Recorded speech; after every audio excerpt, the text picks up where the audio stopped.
എന്റെ ചോദ്യം ഇത്രയേ ഉള്ളൂ. വടകരയിൽ സാമുദായികമായി ഈ നാടിനെ, നല്ല നാടിനെ വേർതിരിക്കാൻ വേണ്ടി ഉണ്ടാക്കിയ ഒരു സ്ക്രീൻഷോട്ട്, അതിന്റെ പ്രഭവ കേന്ദ്രം LDFന്റെ യുവജന പ്രസ്ഥാനത്തിന്റെ ഒരാളുടെ ഭാഗത്തുനിന്നാണ് എന്ന് വരെ കേരള പോലീസ് കണ്ടെത്തി. അയാൾ ചാർജ് ചെയ്യപ്പെട്ടിട്ടില്ല, ശിക്ഷിക്കപ്പെട്ടിട്ടില്ല, ഉറവിടം കണ്ടെത്താനായിട്ടില്ല. ഫോറൻസിക് പരിശോധനയ്ക്ക് അയക്കുന്നു എന്ന് പറഞ്ഞ് അയച്ച ശേഷം അതിന്റെ ഫലത്തിന് കാക്കാതെ പോലീസ് ഇത് ക്ലോസ് ചെയ്യുന്നെങ്കിൽ അങ്ങനെന്താണ് മനസ്സിലാക്കുന്നത്? എന്നോട് പറഞ്ഞു തരൂ. ആ ഫലത്തിന് കാക്കാതെ പോലീസ് ഇത് ക്ലോസ് ചെയ്യുന്നെങ്കിൽ അതിന്റെ പിന്നിൽ ഉദ്ദേശം എന്താണ്? പറയൂ. ഫലത്തിൽ കാക്കാതെ ക്ലോസ് ചെയ്യുന്ന, അല്ല, ഫലത്തിൽ കാക്കാതെ ക്ലോസ് ചെയ്യുന്നുണ്ടെങ്കിൽ നിങ്ങൾ എന്താ മനസ്സിലാക്കുന്നത്? തെളിവുകൾ കിട്ടിയിട്ടില്ലെന്നല്ലേ? അല്ല, ഇനിയിപ്പോ സ്പെഷ്യൽ ഇൻവെസ്റ്റിഗേഷൻ ഇറങ്ങിയിരിക്കുകയാണല്ലോ.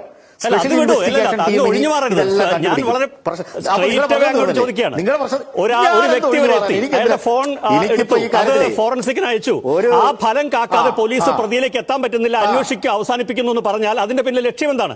ഭരിക്കുന്നത് LDF അല്ലെന്ന് വിചാരിക്കുക. ഇനി പറയൂ അങ്ങ്.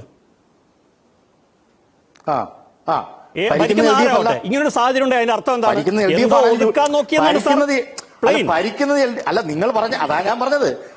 നിങ്ങളെ സംബന്ധിച്ചിടത്തോളം ഭരിക്കുന്നത് LDF UDF എന്നുള്ളതിന് അപ്പുറത്തേക്ക് അന്വേഷണം വരട്ടെന്ന് നമ്മളിപ്പോ ഒന്നും പറഞ്ഞില്ലല്ലോ. നേതാക്കന്മാര് അന്വേഷണം പല വിഷയങ്ങളിലും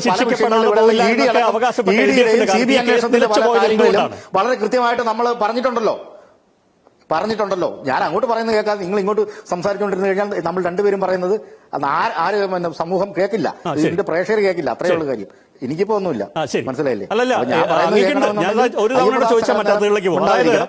LDF സർക്കാരിന്റെ കാലത്ത് ഇങ്ങനൊരു ഹീനകൃത്യം നടന്ന് അതിന്റെ അന്വേഷണം കോടതിയുടെ നിർദ്ദേശപ്രകാരം ഫോൺ പരിശോധനയ്ക്ക് അയച്ച ശേഷം ആ ഫലത്തിന് കാക്കാതെ പോലീസ് ഒരു കേസ് അവസാനിപ്പിക്കുന്നുണ്ടെങ്കിൽ അതിന്റെ താല്പര്യം എന്താണ്? ഇത് വളരെ സ്ട്രെയിറ്റ് ആയിട്ടുള്ള ചോദ്യമാണ്. അങ്ങനെ ഇതിന് ഉത്തരം പറയണം.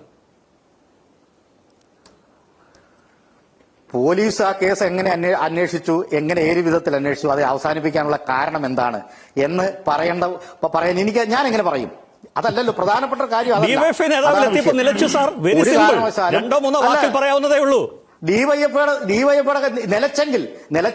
നിലച്ചെങ്കിൽ അയാൾ അത്ര മാത്രമേ അതിന്റെ കാര്യമുള്ളൂ. മനസ്സിലായില്ല? നിങ്ങൾ ഇവിടെ വിഭാവനം ചെയ്ത് നരേറ്റീവ് ഉണ്ടാക്കി ആഖ്യാനം ഉണ്ടാക്കുന്ന തരത്തിലൊന്നും ഉണ്ടാവില്ല. അത്രയേ ഉള്ളൂ അതിന്റെ കാര്യം. അങ്ങനെയാണെങ്കിൽ SIT വന്നിട്ടുണ്ടല്ലോ. ഈ മുഖമറിയാത്ത ആളുകളൊന്നും അല്ല കേട്ടോ. ഒരുപാട് LDF പ്രൊഫൈലിൽ നിന്ന് ഒരു മുൻ MLA യുടെ വനിതാ മുൻ MLA യുടെ ഭാഗത്തു നിന്നൊക്കെ ഫേസ്ബുക്കിലൊക്കെ പ്രചരിക്കപ്പെട്ട